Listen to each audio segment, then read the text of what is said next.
Ubucuruzi n'inganda mu iterambere. Ubucuruzi n'inganda mu iterambere ni ikiganiro mugezweho na Minisiteri y'Ubucuruzi n'Inganda. Kibagezaho ibikorwa byose bifatiye kuri iyo minisiteri nk'urwego rushyiraho politiki, amategeko ndetse n'amabwiriza bigamije guteza imbere ubucuruzi n'inganda. Kibagezaho kandi amakuru ku bikorwa binyuranye by'iyo minisiteri ndetse n'abafatanyabikorwa bayo. Muri iki kiganiro mushobora gukurikira uko ubucuruzi buhagaze, bwaba ubw'imbere mu gihugu, ubwambukiranya imipaka cyangwa hanze y'igihugu, ndetse n'ubw'ibikomoka kuri peteroli.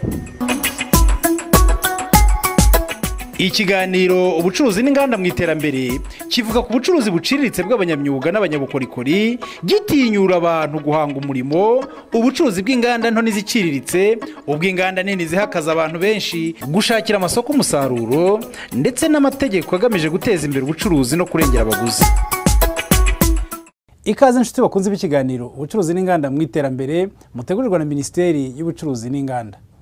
Mu kiganiro cy'umugoroba turabagezaho ibijyanye n'uruzinduko Minisitiri w'Ubucuruzi n'Inganda Bwana Francois Kanimba yagiriye mu karere ka Bugesera mu ntara y'Iburasirazuba, aho yasuye ibikorwa bitandukanye bifitanye isano n'ubucuruzi, inganda n'ishoramari. Ni mu kiganiro ubucuruzi n'inganda mu iterambere nk'uko bisanzwe muri kumwe na Vincent Mpakaniye ukibagezaho. Ubucuruzi n'inganda mu iterambere. Ubucuruzi n'inganda mu iterambere ni ikiganiro mugezweho na Minisiteri y'Ubucuruzi n'Inganda. Kuri televiziyo y'u Rwanda muzajya mugikurikira buri cyumweru kuva saa 12 kugera saa 12:15 za nimugoroba. Tinyuka nawe uhange umurimo w'ubucuruzi uguhesha agaciro kandi ukaguha inyungu. Hera ku ngero z'abandi ayo ufite yose watangiye. Murararitswe rero iki kiganiro ntikibacike. Mu gitondo cyo kuwa 4 tariki ya 9 Gicurasi 2013, Minisitiri Kanimba yasuye ibikorwa binyuranye mu karere ka Bugesera. Ari kumwe n'umuyobozi w'akarere ka Bugesera Bwana Rwagajuru, Minisitiri Kanimba yabanje gusura agakiriro ka Bugesera kari mu mujyi wa Nyamata.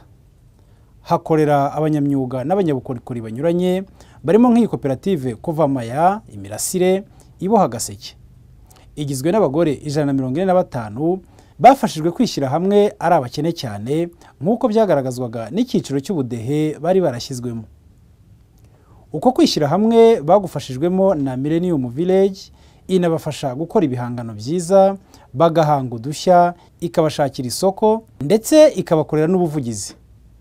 Iyi koperative yacu turabadamu 145 batangiye turi abakene, harimo imfubyi, harimo abapfakazi, twihuriza hamwe twiga kuboha agaseke, tubona amahugurwa tuyahawe na Millennium. Uko agaseke twamaze kumenya kukaboha twiteza imbere. Ubu tumaze gukuruza amazi n'imiriro turayifite mu ngo zacu rwose nta kibazo, kandi ndumva uyu mwaka twitegura natwe kujya kurushanwa nanone kugira ngo tugomeze tube ba rwiyemezamirimo babigize umwuga.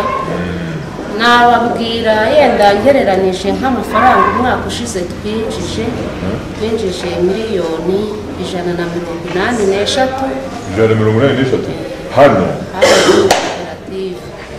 Uyu mwaka bwo ntiturakora imibare neza, ariko ku kwezi gushize twinjijemo miliyoni 3,400,000. Iyo nk'umunyamuryango agurishije nk'iparatrenda tubare igura 5, tumukuraho 500 akinjira muri koperative agakora imirimo ya koperative, noneho andi asigaye akajya kuyakemuza ikibazo. Minisitiri Kanimba nawe yafashe akanya ko kubakangurira kongera umusaruro w'ibyo bakora. Nagira ngo nanjye mu izina ryabo turi kumwe hano tubashimire rwose ibyo mukora naho mumaze kwigeza ubwanyu, ariko nagira ngo nababwire imirimo mukora ifite n'akamaro mu iterambere ry'igihugu, kuko nk'uko ubahagarariye yatubwiye kuba mushobora kwinjiza amafaranga agera kuri miliyoni 180 mu mwaka. Ariya mafaranga turabizi neza mu by'ukuri ni amadovize, kuko ibintu byinshi mukora binagurwa na ba mukerarugendo b'abanyamahanga, hariho n'ibiye mu mahanga. urumva rero igikorwa cyanyu kirimo kudufasha kugabanya icyuho igihugu cyacu gifite mu byo duhahirana n'amahanga. Nagira ngo ibyo bintu byizeze yuko ibyerekeye gushaka amasoko nka Minisiteri y'Ubucuruzi n'Inganda uburyo kintu cyane dushyize imbere rwose. Amasoko turi kuyashaka kandi aragenda aboneka, ahasigaye gusa nagira ngo ngewe mbakangurire gukomeza kugira uwo murava wo kongera umusaruro. Muri ako gaciro ka Bugesera, Minisitiri Kanimba kandi yanasuye koperative y'abasuderi ndetse n'ababaji, nabo bamubwira ku mikorere yabo. Aba nabo bafashijwe na Millennium Village kwishyira hamwe. Minisitiri Kanimba yakomeje asura uruganda rutunganya umuceri rwa Mayange Rice Company. Ni uruganda rwubatswe na leta, ruza gushyirwa ku isoko, rugurwa na ba rwiyemezamirimo bishyize hamwe ari 9, akaba ari nabo barukoresha. Icyo minisitiri yaragendereye ahanini cyari ukureba ishyirwa mu bikorwa by'amabwiriza agenga imitunganyirize n'imicururize y'igihingwa cy'umuceri ndetse n'imikoranire y'uruganda n'abahinzi b'umuceri. Ikintu kiri muri iyi politike nshyashya cy'ingenzi ni uguteza imbere ubufatanye hagati y'inganda n'abahinzi. Abanyenganda ntumve yuko uzicara ahangaha umuceri ukakwizanira cyangwa se ukirirwa ujya kuwushaka za Butare cyangwa za Nyagatare, sibyo? Rero kujya hari ugomba gushakisha wafatanije n'abahinzi bahanga mukawuhinga ko mufite ibibaya byinshi binini, ariko abahinzi nabo bakumva yuko n'iki gikorwa ari icyabo. Iki gikorwa ari icyabo, uruganda nzi yuko leta yabageneyemo 40% y'imigabane yabo. Ba nyir'urwo ruganda babwiye bwana Minisitiri uko bakora. Igitekerezo cyo kugira ngo tutekereze ibyo kugura uruganda cyakomotse ku tumashini dutoya twari dufite twangiza umuceri. Noneho tubonye ko dukuwe kuri utwo tumashini, twigira inama yo kugira ngo twishyire hamwe kuko uruganda nkuru nta muntu umwe ari kurugonda. Ubwo rero twahise tugira igitekerezo cy'uko tugomba guhuza imbaraga kugira ngo twoye gutakara ku gikorwa cy'umuceri kandi twari dusanzwe tubimenyereye. Twagiye ku isoko nk'abandi tubona turarutsindiye. Ubwo tugura 60% zihwanye na $301,800. Uruganda bararuduha. Ubu muri make rwatangiye gukora, rurakora neza ndetse nk'uko mwabyiboneye. Kandi mu ntego dufite nuko twiyemeje gufatanya n'abahinzi kuko nabo bafitemo 40%. Hakozwe ikintu gikomeye navuga ko abahinzi bo batanabyumvaga ko 40% ari yabo nkaho bayigenewe, ahubwo bumvaga ko hari wenda batabisobanukiwe. Tugerageza kubasanga, turabibereka, noneho batangira kubyumva, baniyemeza ko n'umusaruro bazabona noneho uyu mwaka bazawuduha kuko mbere batabyumvaga neza. Dusinyana amasezerano. Uba amasezerano arahari hafi ya makoperative agera ku 10 ndumva yose yarasinye.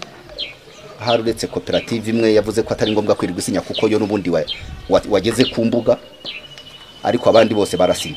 Muri gahunda rero tukaba tunateganya ko ataraha igikorwa kigarukira, ahubwo ubu twasinye zimwe dusezerana ko ubutaha noneho tuzasinya 2, noneho tugashaka n'uburyo bwo kubaha abahinzi cyangwa se abagoronome babafasha mu buhinzi bwabo no kujya bagera kuri buri gishanga kugira ngo barebe koko nibi ifumbire bahabwa bayishyiramo ku gihe cyangwa se batabyitaho. Byo murabiteganya ko bizatangira ryari?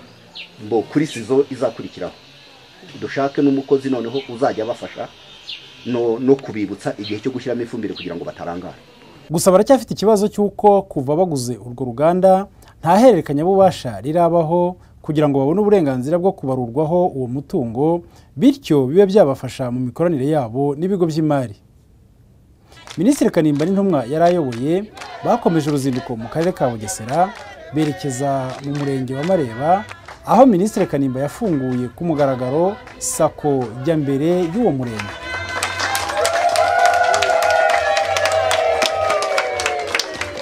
Yatemberejwe mu nyubako y'iyo sako yirebera uburyo abaturage bamareba bageze ku gikorwa cy'indashyikirwa. Perezida w'umurenge sako wa Mareba yarabisobanuye.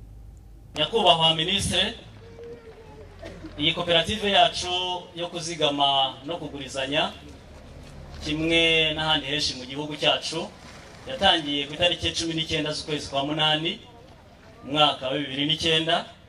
Ntekereza ko iyi nyubako twujuje kuri uyu munsi niba ntibeshya ari iya mbere mu karere kacu ka Bugesera. Turabishima cyane kuko iyo ufashe ikigereranyo cyo mu mwaka wa 2010 usanga abanyamuryango bari kuri 813. Uyu munsi muri 2013 bageze ku 3723.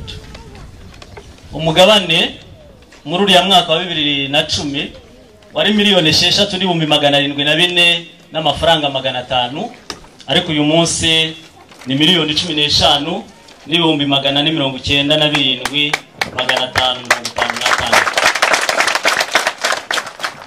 Ubwizigame muri uriya mwaka wa 2010 bwari miliyoni 12 n'ibihumbi 873,145, ariko nyakubahwa ministre uyu munsi ubwizigame ni miliyoni 72 n'ibihumbi 400 n'amafaranga 575.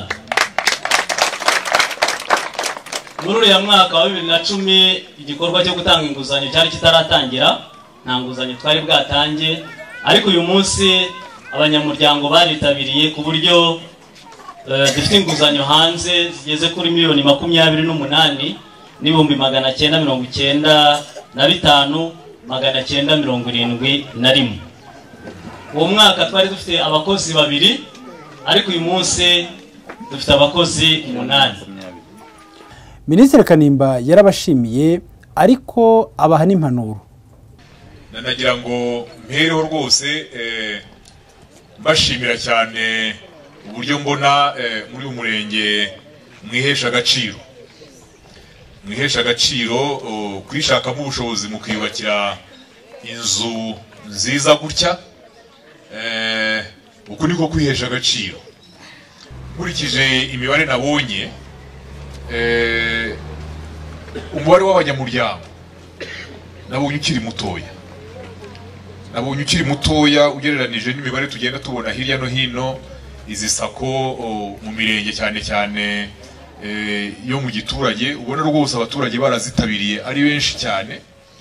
Ntekereza yuko hangaha igikorwa cyo gukomeza gukangurira abaturage kuzitabira cyagombye gukomeza gushyirwamo ingufu, ndetse n'amafaranga abikijwe iyi sako miliyoni zirenga gatoya 70. Nagira ngo mbabwire uko mu mirenge sako hirya no hino mu cyaro hamwe hari aho twamaze kurenga za miliyoni 500. Bisaba rero yuko haracyasaba izindi ngufu gukomeza gukangurira abaturage iyi sako, ariko cyane cyane uko kubakangurira kugomba gushingira no kubikorwa. Bavuye aho basuye urundi ruganda rutunganya umuceri, ariko ubu rwahagaritswe kuko Rema yari ikiga ibirebana n'imibangikanire yarwo n'abaturage kuko ruri hagati mu ngo. Uruzinduko rwakomereje ku mupaka w'u Rwanda n'u Burundi i Nemba, aho Minisitiri Kanimba n'intumwa yarayoboye basuye ibikorerwa kuri uwo mupaka. Ni mu rwego rwo kureba uko ubucuruzi bwambukiranya imipaka bwakomeza gutezwa imbere, dore ko serivisi zihatangirwa ari ku ruhande rw'u Rwanda cyangwa rw'u Burundi zinakorera mu nyubako imwe. Bavuye aho ku mupaka, hafi yaho muri metero nkeya basuye ahateganijwe kubakwa isoko rizajya rifasha abakora ubwo bucuruzi bwambukiranya imipaka. Hafi aho kandi banasuye hazashyirwa ahantu hihariye h'inganda, Special Economic Zone. Iyo ikaba ari gahunda ya leta y'u Rwanda yo gushyira inganda ahabugenewe kugira ngo hubahirizwe amahame yo kurengera ibidukikije ndetse no kwirinda ko abantu baturana n'inganda. Uruzinduko rwakomeje hasurwa koperative Kovanya igizwe n'abagore baboha imitako ya Kinyarwanda. Iyo koperative Minisitiri Kanimba yayisuye ari kumwe na Minisitiri w'Umuryango n'Iterambere ry'Abagore Madame Oda Gasinzigwa. Bashobora kwibonera ibyo abo bagore bamaze kugeraho, birimo iyo mitako baboha bakagurisha, sare bakodesha abakeneye gukora ubukwe cyangwa se ibindi birori bitandukanye. Hafi aho kandi abo baminisitiri bombi basuye Bwana Hakizimana Alphonse wahawe inguzanyo muri gahunda ya Hanga Umurimo mu mushinga we wo guteza imbere ikoranabuhanga. Ku ntara twarareshije bahitamo 10 ba mbere nari ndimo ndo wa gatatu, hanyuma umushinga wanjye nza kuwutanga muri Banque Populaire banki y'abaturage, banki populaire y'u Rwanda ya Nyamata. Nubwo bagiye batugora ariko byaje kurangira bitunganye bampa amafaranga, kugeza ubu ngubu umushinga natangiye kuwushyira mu bikorwa. baguhaye miliyoni zingahe? Bampaye miliyoni 11,665.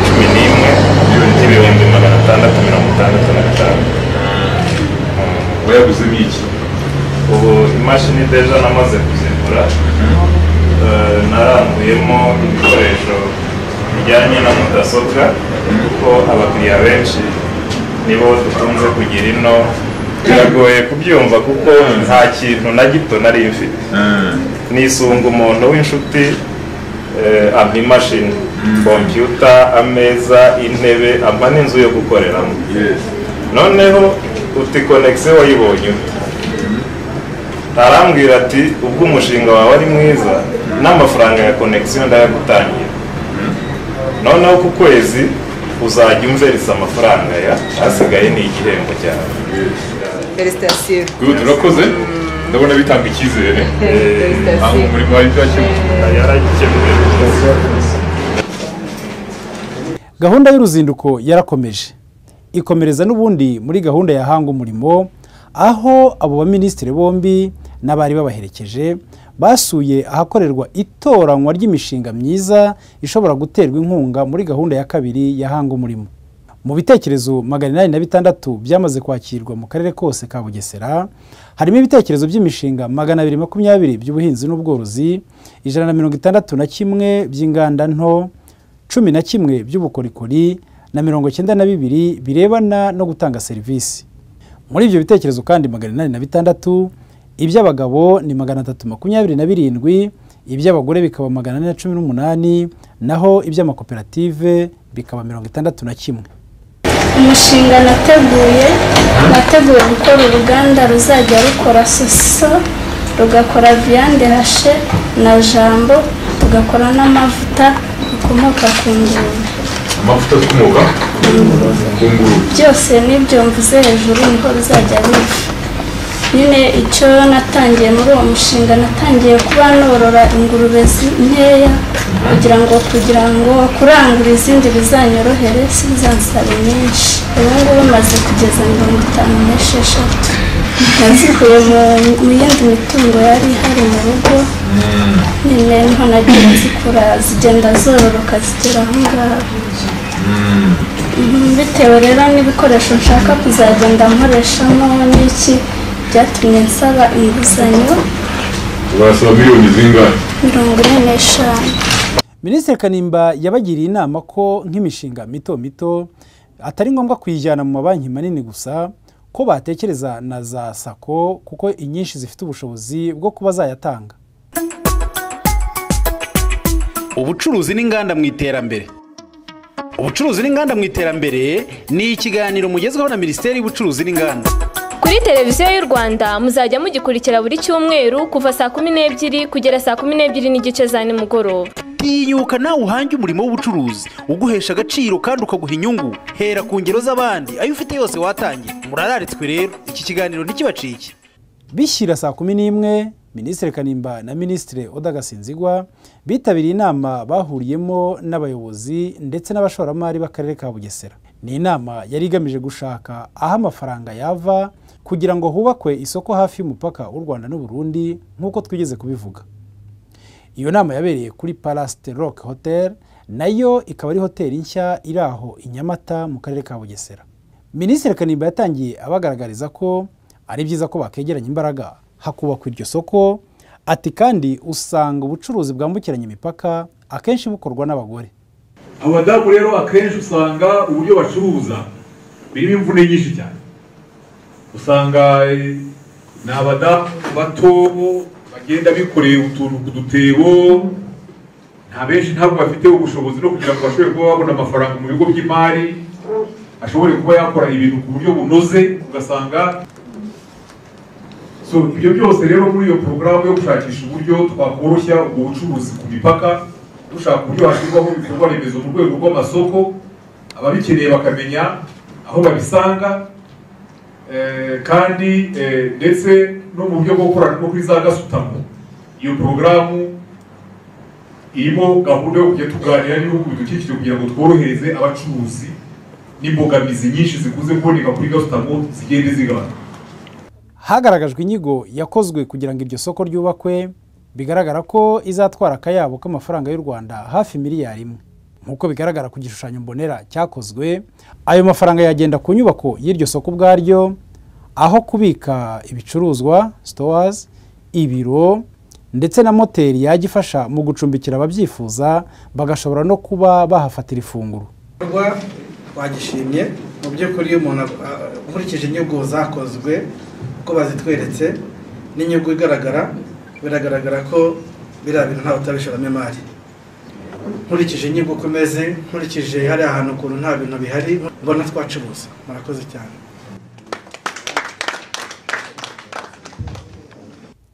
Hanavuzwe kandi ku ruhare umugore wo mu Bugesera yagira muri iryo shoramari, dore ko bigaragara ko mu bucuruzi bwambukiranya imipaka abagore barenga 74% by'ababukora. Tweretse imibare ifatika ko 74% bigaragara ko ari abagore. Abo bagore benshi baraciriritse, abo dutaro. Kenshi rero usanga nk'iki gikorwa iyo kirangiye ba bagore batabasha kwibona muri iri soko. N'urugero baba baciriritse, ugasanga baritinya n'amafaranga yo kuryinjiramo bakaba batayafite, kandi benshi bacuruza ibintu biciriritse, imboga, imbuto. Ese hari ingamba zaborohereza kugira ngo nabo babashe kuzibona muri iryo soko riramutse ryuzuye? Najya ngo rero icyambere tuvuge ngo twebwe nk'abagore tugiye kugira uruhare muri iyi gahunda. Ngira ngo bamwe bafashe ijambo bavuze bati byinshi mwarabikoze nka leta, twebwe ahacu haragize. Najya ngo abagore dufate iyo spirit yo kuvuga ngo ibyakozwe byarakozwe, twebwe turi hehe, tugiye kuzana miti. Hari ba bagore koko batishoboye, abo ngabo tuzakora ibishoboka byose dufatanyije na Minicom n'akarere. Hari gahunda zo kubahugura kugira ngo bakore ubucuruzi neza, hari gahunda zose muzi zisanzwe zihari kugira ngo ba bagore babashe gukora neza. Abagore ntibahari muri Bugesera bashobora gushoramo, nimuhari, turashaka natwe gushora, siko bimeze.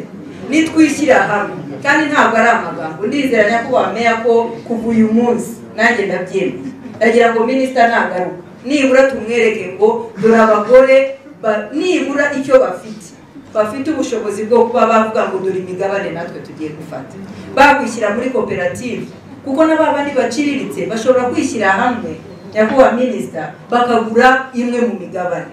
Minisitiri Kanimba aragaragaza ko inama n'abashoramari ba Bugesera irangiye anyuzwe. Yego twari dufite dukoresha inama ndabona yagizweho. Icyambere nuko bigaragara yuko abanyabugesera mwiteguye uyu mushinga kuwushyira mu bikorwa. Aho ngaho nicyo nashakaga. Icya kabiri numvise nuko bishobora no guca muri iriya kampani yariho ya Bugesera Investment Company yari isanzweho, mushobora kubyutsa n'abatarimo bakazamo mukaba mwayiha ingufu. Ibyo wenda mwazabyiga mukabyemeza, ariko numvise ari igitekerezo umuntu ashobora kuba yareba. Gahunda yashoje iz'uwo munsi yari yo gutanga ibikoresho by'ifatizo ku rubyiruko rwakurikiye amahugurwa y'imyuga rubifashijwemo na PPMR, nawo ukaba ari umushinga ukorera muri Minicom. Abo bize imyuga se batoranyijwe bate? Wari uhagarariye umushinga PPMR yarabisobanuye. Nyakubahwa minisita, abana bitoranyiriza kwiga umwuga, kandi n'abana aho byari bigeze n'abana ba vulnerable batishoboye batoranywa n'abayobozi b'imirenge. Noneho umwana bamara kumugeza nyine yamara kwandikwa akaba ariwe witoranyiriza umwuga ashaka kwiga. Abana noneho bakiga amezi 6 imyuga itandukanye. Hakurikiyeho kubaha ibyo bikoresho bijyanye n'umwuga buri wese yahisemo guhugurwamo. inshuti bakunze b'ikiganiro ubucuruzi n'inganda mu iterambere mukurikira kuri televiziyo mukagitegurirwa na Minisiteri y'Ubucuruzi n'Inganda. Ibi nibyo twabateguriye ku birebana n'uruzinduko Minisitiri w'Ubucuruzi n'Inganda Bwana François Kanimba yagiriye mu karere ka Bugesera mu ntara y'Iburasirazuba kuwa 4 tariki ya 9 Gicurasi 2013, aho yashoboye gusura ibikorwa bitandukanye muri ako karere bifitanye isano n'ubucuruzi, inganda ndetse n'ishoramari. Reka rero tubashimire ko mwadukurikiye muri iyi minota y'iki kiganiro. Tubararikire kandi ikiganiro cyo ku cyumweru gitaha ni ku isaha nk'iyi, ni mu kiganiro ubucuruzi n'inganda mu iterambere nk'uko bisanzwe. Mwari kumwe na Vincent Mpakaniye ukibagezaho.